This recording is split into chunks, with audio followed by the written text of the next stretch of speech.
Hi, welcome to R1 Movies with me, Rhianna. Out this week, we have Suffragette with an interview from Anne-Marie Duff, also Sicario starring Emily Blunt, and The Nightmare, all about sleep paralysis. So let's start with Suffragette.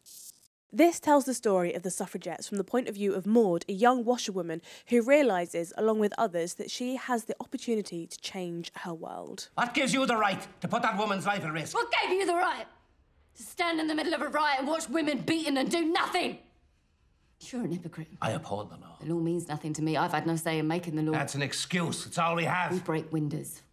We burn things. Because war's the only language men listen to.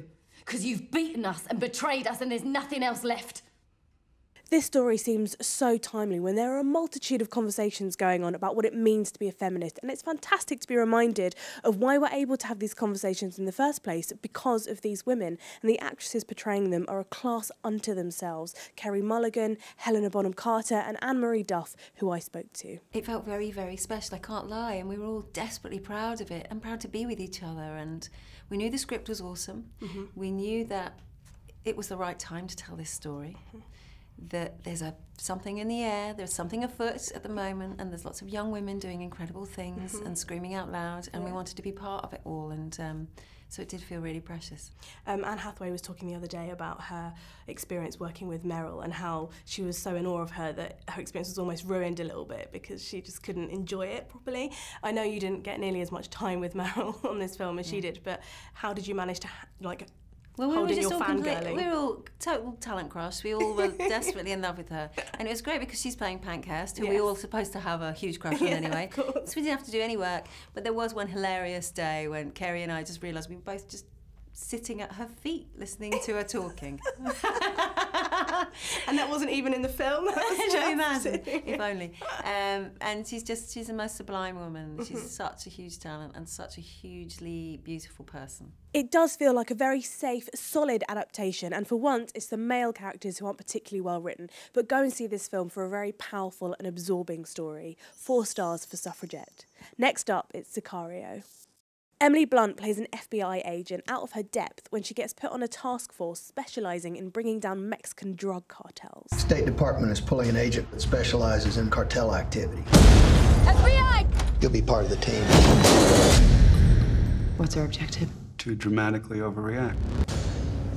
This is an exciting thriller, a real lesson in building tension, plenty of action, and Josh Brolin's character gives us some comic relief as the man in charge, and Benicio del Toro goes on this real journey. He's very sexy and terrifying in equal measures.